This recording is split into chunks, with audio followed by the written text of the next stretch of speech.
Hello baseball fans, welcome back to another video from Yankees Talk, and today we're doing in-depth analysis and predictions for the AL East, the Yankees' very own from last year. Let's start off. Who do you think is going to place fifth? Fifth place, the Red Sox. Why? Because they didn't do well last year, despite the fact that, granted, half of their team was in the ER for most of the year. But then they got rid of all of those players and don't have anybody to replace them. So unless the Red Sox make some moves between now and opening day, I'm putting them in fifth. I have a very controversial opinion for fifth place. I have the Rays going in fifth, actually.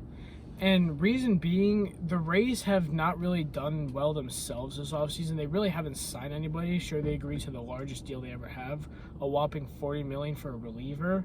But at the same time, they lost Kevin Kiermaier. He is gone. They lost Mike Zunino, their catcher. They lost a couple other key pieces. They lost Corey Kluber. And a couple more guys, like I said. And it's just not working out for them. They haven't really signed anybody either. And it doesn't look like they're a much better team. They look worse than they have. And honestly, the Red Sox actually have signed a couple guys who will help them compared to the Rays. So I can't really see the Rays going anywhere. I mean, that's the reason why I put them in fourth, was because of all of that. I just think that the Red Sox are going to do worse than the Rays, so... That's fair. And I have the Red Sox in fourth now. The Red Sox clearly have dropped significantly over the past offseason and the past season in general. I would put them in fifth if it weren't for the fact that most of their team, like my father has said, was in the ER for most of the year. Not really the ER, but just injured.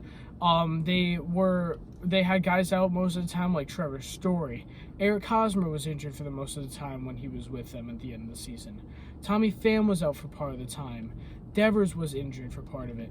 Bogarts was in and out sometimes. So they never had a true, healthy, strong team like they could have had throughout the season.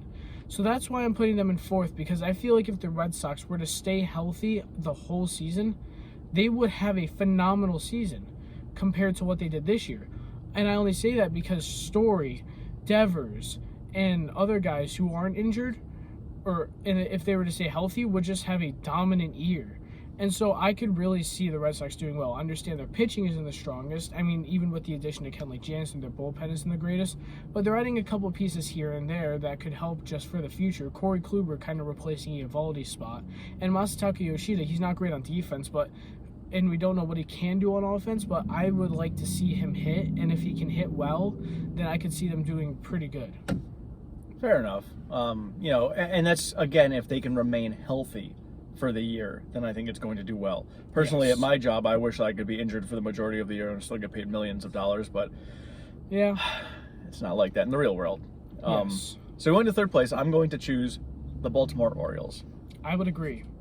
What's your reasoning? My reasoning is because, well, they're not as good as the Yankees and the Blue Jays, and they're better than the Rays and the Red Sox. They're going down. They proved themselves last year with the fact that they didn't have a stellar team, at least as far as names went, but they performed. They played well as a team, and I think they're going to do so well this year. They didn't make a lot of changes, so I think that they're going to be growing together as a team and get even better this year. Yeah. I am putting the Orioles in third strictly due to pitching reasons. The Orioles' pitching is weak. Their bullpen isn't the strongest. They got a great setup man, great closer combo in Bautista, but they don't really have anybody else. They don't have that number one really big starting ace like they really need to compared to the Yankees and the Blue Jays, who have Cole, Rodon, the Blue Jays who have Ryu if he comes back healthy. The Blue Jays and Yankees just have overall amazing pitching staffs. And the Orioles have really struggled with that. They're projected to get about 28th with overall starting pitching and about 26th with just relief pitching, and it's just not very strong. Don't get me wrong, their offense produced really well last year between Cedric Mullins, Anthony Santander, Austin Hayes, Adley Rutschman. All of them are phenomenal ball players, and they've all just been constantly producing for the Orioles and really going out into the baseball world saying, hey, we really aren't that bad, we were just underperforming. And so the Orioles, in my opinion, are really going to just dominate this year compared to what we thought they were. I think they're going to get a wild card spot, actually, along with the second place team in the AL East. And I could very well see the Orioles, after they bring up their infielders, who are top prospects in all of baseball, becoming even better, because as they maybe possibly look to trade some of their infielders now, like they're in talks with some teams for Jorge Mateo. For example, they have talked to the Marlins for a possible trade for Jorge Mateo and Pablo Lopez. I could really see, once they bring up these top infield prospects, those guys dominating, because once they give them a chance, and if they do well, they can thrive. Or even if they pick up a couple of good pitchers to improve their pitching staff, that might actually help as well. Yeah, that's why I've also been saying hot takes on recent videos of Corbin Burnes to the Orioles, because I would really like to see them get that number one ace guy to just truly set a standard for a pitching staff that's been struggling over the last few years. Yeah. So they just need the pitching. So if they can get that, I think they'll step it up. Yeah. So second place, I think we're going to see the Blue Jays. I agree again. The Blue Jays are a solid team. They were favored. I think they were favored to win last year. The Yankees were favored to get fourth. Blue Jays were favored to get first. Yeah, and they haven't really changed much. So they've got a great team. Let's see if they can play together as a team and get second place. And I think it'll be a battle for first. But gosh, the Yankees have been picking up so many solid players, and yeah. I mean, there actually have been a lot of sudden signings the Blue Jays have had that you might have not heard about, honestly, and it's going to be a tight division race, in my opinion. I think the Yankees will win the division above the Blue Jays, obviously, but I think it's going to be a 1 to 2 game differential. But on the Blue Jays for a second, why they're going to be second, their pitching staff is out of this world, like I said. They got a great bullpen with Romano being the closer. Alek Manoah is a phenomenal starter who's just going to keep going. And they picked up a few guys along the way. They have Vladdy. They have most of the same team. Kirk, who's a really solid catcher unless he gets traded, but I could really only see Danny Jansen getting traded. They have a phenomenal outfield with Santiago Espinal. They have Dalton Varsho now, who can be a versatile catcher and outfielder, who they acquired from the Diamondbacks. I understand they gave up Gurriel, but he's a solid hitter, fielder, and catcher, so that's really kind of just replaces Gurriel overall. The Vladdy, if I didn't mention him, he's just out of this world. I understand they traded Teoscar Hernandez, and I know Kevin Kiermaier isn't as good of a hitter, but he is a defensive wizard. And Kevin Kiermaier, who is on the Rays, is just an absolutely phenomenal defender and a Golden Glove winner, who I could see definitely really going well for the Blue Jays. And on top of that, you can't forget George Springer, who plays right in center field. He is the leadoff guy of baseball right now, who will just crush balls, who will be that contact guy that you need to get on base. And I could just see the Blue Jays going around a record of 95 and I can't do math, my apologies. 95 and 67. Thank you. Yeah, and then of course the Yankees. I mean, we just bought tickets for first home game of the season over the weekend. So a second game. Yeah. But the first weekend one, because we can't make it to the weekday one. So we're gonna go to that. So if any of you guys are going to the game on April 1st, you can come on and say hi to us. We will be there. But yes, the Yankees with the team that they obviously had last year, not doing anything but improving this year, should help them. We saw last year, the first half of the season, they completely dominated, not even a question. And it wasn't until they kind of got past the All-Star break, made a few trades, and then they just weren't clicking like they did in the first half. Injury-ridden too. Yeah, so let's see if we can turn that around and maybe not be as hot in the first half of the year and smooth it out. So maybe we can go with some momentum into the playoffs next year. I think they can easily win 105 games this year. So I think if they can keep it together and smooth it out, I think they'll see 105. And I know this is definitely sounding biased coming from two Yankees fans, but at the same time, the Yankees truly are a really solid baseball team. We saw how Judge performed last year. He carried the team single-handedly, whether they were in a slump, whether they were injured. It was a one-man job. But when the players were healthy and we saw the team clicking like they were in the first half, it was just a totally different ballgame. Donaldson and IKF need to go, I understand. They need to just go, get the money off the payroll for the Yankees. That's really slowing them down.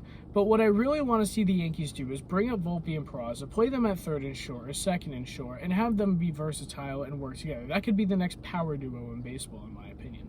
But if with a healthy LeMahieu coming back, a Stanton who was injured a quarter of a year last year, if he comes back and plays most of the year healthy, if Judge plays like he did at least even like 3/4 of what he could do last year, the Yankees could be an absolute powerhouse and an absolute juggernaut going into the 2023 season, who I understand they did not do well in the postseason. I get the second half was and they have some guys like Donaldson who, if they got rid of, it'd be better. They're still not looking as great, but they did get better. Signing Rodon was that extra piece to really buff up the pitching staff to have one of the best, if not the best, rotations in baseball. The bullpen looks, I mean, a lot of guys looked like they left, but most of the bullpen was injured last year, and some of the important pieces like Michael King, who was injured, are coming back. So the bullpen is just as dominant. The Yankees have two guys who could be closers or a setup closer duo in Wandy Peralta and Clay Holmes. There's nothing more you could really ask for from a team that looks like a powerhouse going into the season. Yeah, and then I look at, like we picked up Bader at the end of the year, and now we can see Bader regular season. So, all year. Obviously he played phenomenally in the playoffs. So if we can see that regular time, it's almost like a good solid replacement for Matt Carpenter, who came in and was, huge in the middle of the regular season. Yeah. So if we can get Bader coming on board to pick up that missing piece, I think that's going to be a big, big proponent. And to me, I also see the clubhouse just all around being great again between players. And I could see Judge and Rizzo and Bader just being that guys that bring the team together constantly and are constantly having fun with everybody and not just making it strictly we need to win or else. It's baseball, you're supposed to have a little fun, and even if it's professional. And Judge and Rizzo have been doing that, and I could see Bader really coming and being another clubhouse guy as well, which just makes the team that much better to have that chemistry. That's one thing that a lot of players, owners, managers, they really underestimate the importance of a clubhouse and the camaraderie that's in there. Yeah. I've been on teams where we didn't have the best talent, but we had a great time and played well as a team, and that always brought us better results. So even if you had the best talent out there, if they didn't get along on the field, didn't get along in the clubhouse, they're not going to perform as well. And to me, the Yankees are honestly also a genuinely nice team as of recent, not really getting into fights with anybody. And all the games that I've seen us play the worst in were games when Donaldson has gotten into a fight, for example, with Tim Anderson, and it kind of just brought down the rest of the Yankees, and they just ended up getting slapped by the White Sox after, because it just brought everybody down. It's not something we really want to get into unless if we really start going after our own players. Yeah, I think doing a good trade to get IKF and Donaldson out of there. And IKF wasn't bad. We just have prospects coming up. Yeah, it's just not necessary to have them. They're not. I don't think they're worth their value anymore, and so it's probably worth getting rid of them for somebody else. Trading Glaber would also be a little bit ideal to bring up Peraza, and having. I like Glaber. I know, but having Glaber would end up just being depth and just extra money on the payroll. IKF just being a guy sitting there on the bench with 1 year and $6 million on the contract. You could just get other a small load for him. That's not a lot. The 1 year $6 million is not a lot. I mean, for that, but it's something to keep him with some experience and a backup guy. That's not bad to have, because he could play multiple positions also. Yeah, so it's not terrible. Donaldson needs to go. I mean, not to say Donaldson's terrible, but the second half of the year was just god awful. I mean, and you, like you said, his attitude. I can't stand that. He didn't have a terrible first half of the season, but wasn't great. Awful second half. So him saying they're collecting money for really not providing isn't just. I mean, you can't say he sucks or else no team wants him, but you also can't say he's great. Right.